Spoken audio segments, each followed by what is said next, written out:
Buenas noches, bienvenidos todos los invitados para la premier y conversatorio exclusivo de Oppenheimer. Gracias, buenas noches a todas, a todos, gracias a Universal por la invitación, a Supercines por acogernos siempre.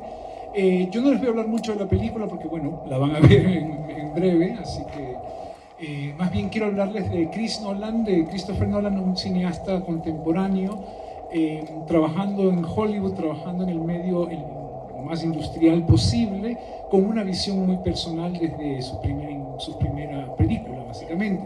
Y su viaje, que ha sido como muy interesante, que voy a tratar de resumir rápidamente, ¿no? Su primera película es una película que ahora está disponible en streaming, me parece que en Movie, se llama Following, es una película que costó 3.000 libras esterlinas, hechas en fin de semana con su esposa y un grupo de amigos.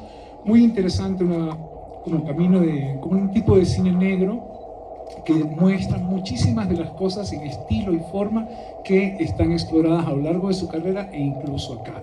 Su gran salto se vuelve su segunda película, que es Memento, que ya plantea una cosa que está en esta película también, en Oppenheimer, que es la idea de manejar los diferentes tiempos y el uso de color y blanco y negro para diferenciar narrativas. Es una película fascinante que se mueve para adelante y para atrás en el tiempo a la vez.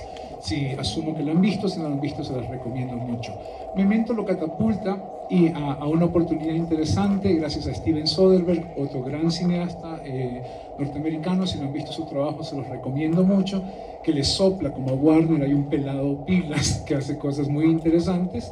¿Por qué no le dan una oportunidad? Y Warner le suelta un proyecto que es un remake de una película noruega. Esa película se llama Insomnia. Se hace con Al Pacino y Robin Williams. Ya saben, Al Pacino de viejo es un poco exagerado y medio delirante. Uno de sus mejores trabajos de Al Pacino ya adulto mayor si quieren, está en esta película. Les recomiendo mucho que la vean.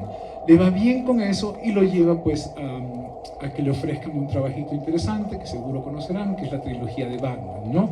Batman Begins, The Dark Knight y The Dark Knight Rises. Eso cambia y afecta el panorama de la oferta comercial cinematográfica hasta el día de hoy, porque plantea un camino hacia el blockbuster de la película de superhéroe, y lo hace cambiando o alterando un poco lo que se hacía hasta ese momento con la figura del superhéroe, al aplicar una dosis de realismo salvaje, ¿no? En las tres, pero tal vez de forma más memorable o más exitosa en The Dark Knight, que si se dan cuenta se parece un montón a Heat, que es una película de Michael Mann con Robert De Niro y Al Pacino. De nuevo, si no la han visto, recomiendo muchísimo que la vean. The Dark Knight es básicamente un remake escondidito de Heat.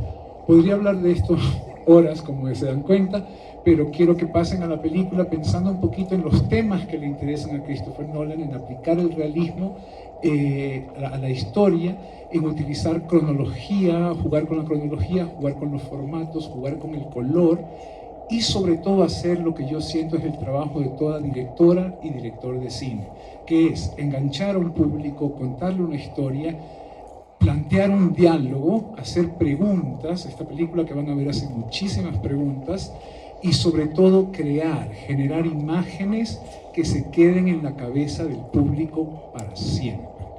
Y lo que van a ver hoy les va a brindar 2 o 3 imágenes que se van a quedar, espero, con ustedes por el resto de sus vidas. Así que les deseo una buena proyección, y eso sería por mi lado.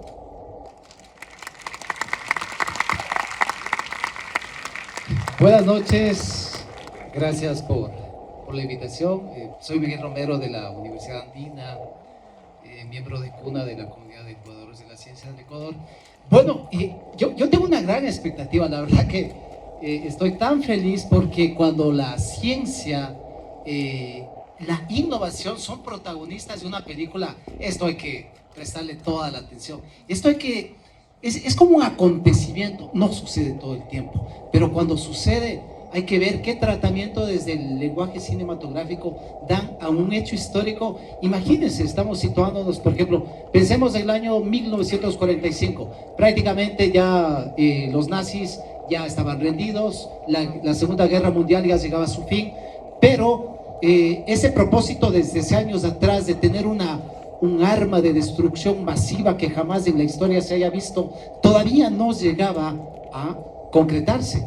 Los nazis estaban investigando, desarrollando esa arma y claro, con el apoyo, con el desarrollo de la ciencia, porque sin la ciencia, sin los avances que existían en ese momento en la física de partículas, en la mecánica cuántica, en lograr que haya un proceso de fisión nuclear, es decir, un comportamiento de los átomos que se ve a un nivel, a una escala de, por ejemplo, ahí se habla una reacción en cadena, es decir, piensen ustedes como que hay una explosión y esa explosión explosiona, entonces una reacción en cadena que genere un proceso de energía tan brutal, tan gigante que jamás se ha visto. Entonces esa era la expectativa y eso en teoría un arma de ese tipo iba a poner fin a una guerra, porque esa arma sin duda reflejaba el poder militar, reflejaba la destrucción que se puede hacer y eso lo que puede generar en el temor hacia no ser destruidos, es decir, una señal que ponía un punto final. Pero cuando uno dice Oppenheimer, esta historia no solamente va a ser la creación de la bomba, este proyecto que le denominaron Manhattan, cuando sitúense que los nazis por el año 1900, desde 1939, 1940, empezaron ya a pensar en la investigación de este tipo de arma y por el año 1942, finales de 1941, ellos crean un proyecto, reúnen a los grandes científicos liderados por Heisenberg, los nazis. Los rusos también estaban en un proceso, pero luego entran los norteamericanos desde el lado de los aliados a esta misma carrera. ¿Quién logra primero crear esa arma? Y bueno, ¿y a quiénes teníamos que recurrir? ¿Quién iba a ser nuestro gran equipo? Pues los científicos más famosos, y eso por ejemplo a mí me emociona tanto. Digo, voy a ver en la película a Feynman, voy a ver a Lorentz, voy a ver al propio a Heisenberg, voy a ver a Oppenheimer, voy a ver a Albert Einstein, que en esa época era el científico más famoso. Y fíjense que en el año 1939, cuando estaban ya empezando la guerra, dirige al presidente Roosevelt, el científico Albert Einstein, una carta en que le dice a Roosevelt que existe el desarrollo de la física de partículas, de la mecánica cuántica, que va a permitir desarrollar una bomba atómica que será posible que pueda tener una incidencia en la guerra de una manera dramática. ¿Por qué? Porque esto o lo hacía los nazis o alguien tenía que hacerlo. La idea era, bueno, ¿y quién llega primero? Que Hitler tenga la bomba atómica a su uso y sabiendo el tipo de manejo que hacía de la guerra del lado humanitario Hitler, pues eso era de temer. O lo hacemos nosotros, los aliados liderados por Estados Unidos. Bueno, entraron en esa carrera. Le contratan a Oppenheimer, en su momento un científico muy reconocido en el lado de la física de las partículas, de la mecánica cuántica, física teórica. Y Oppenheimer recluta a Feynman, recluta a Fermi, recluta a Lorentz, recluta a los más grandes científicos. Bohr fue el padre de los padres allí en ese momento. Albert Einstein, él no participó en este proyecto, le denominaron Manhattan. Y claro, ¿y ahora dónde investigamos? ¿Cuál va a ser nuestro laboratorio? Pues vamos a Nuevo México. En Nuevo México creamos un laboratorio que se llama Los Álamos y allí vamos a crear una ciudad.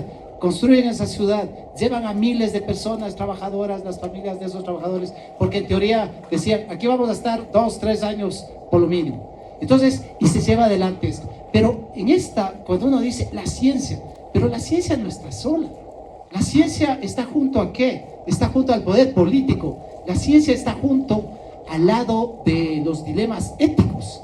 Está con los intereses económicos, está con los egos, está con las traiciones, está con las envidias, está con el mundo de los sueños.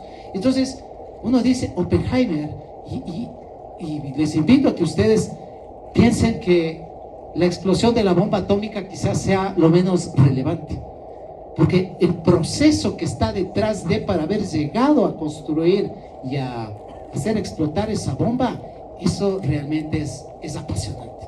Conocer a estos científicos, conocer las razones que les llevaron a aceptar, los dilemas que se generaron aquí, las relaciones de poder en juego. Les invito a que presten atención a cada detalle. Yo la verdad que estoy muy emocionado. Una película de este tipo, y claro, uno dice, ¿quién fue el director? Ah, es Christopher Nolan. ¿Y qué hizo Christopher Nolan en el tema de la ciencia? Bueno, tuvo Interestelar, llevó la ciencia ficción a una de las más grandes películas, al menos respetadas, como un apego enorme a la ciencia. Entonces, si es que Nolan va a contar sobre la construcción de la bomba atómica, pues uno dice, va a pegarse mucho a la ciencia. Eso, por ejemplo, para nosotros desde la divulgación de la ciencia es una alegría, porque no se va a tomar tantas libertades para crear cosas que de pronto se exceden. Así que la invitación a que disfruten, presten atención a esos científicos que aparecen, a esos contextos, a esas relaciones humanas que están allí, y por supuesto a las envidias, las traiciones, los sueños, en fin. Disfruten de la película.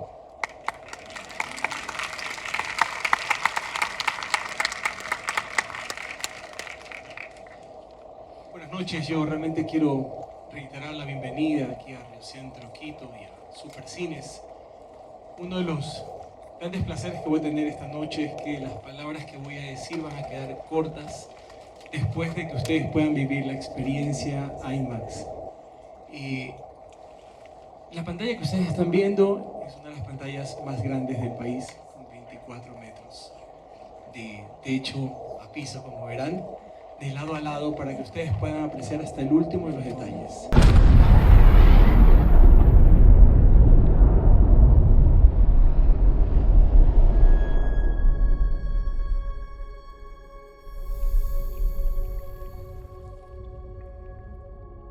We imagine a future,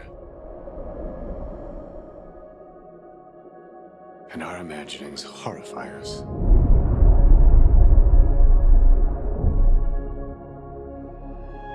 They won't fear it until they understand it.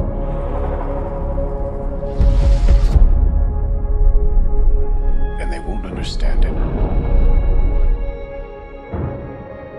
until they've used it.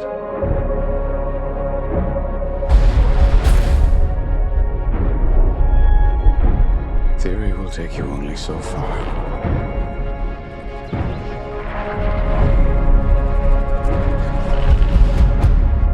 I don't know if we can be trusted.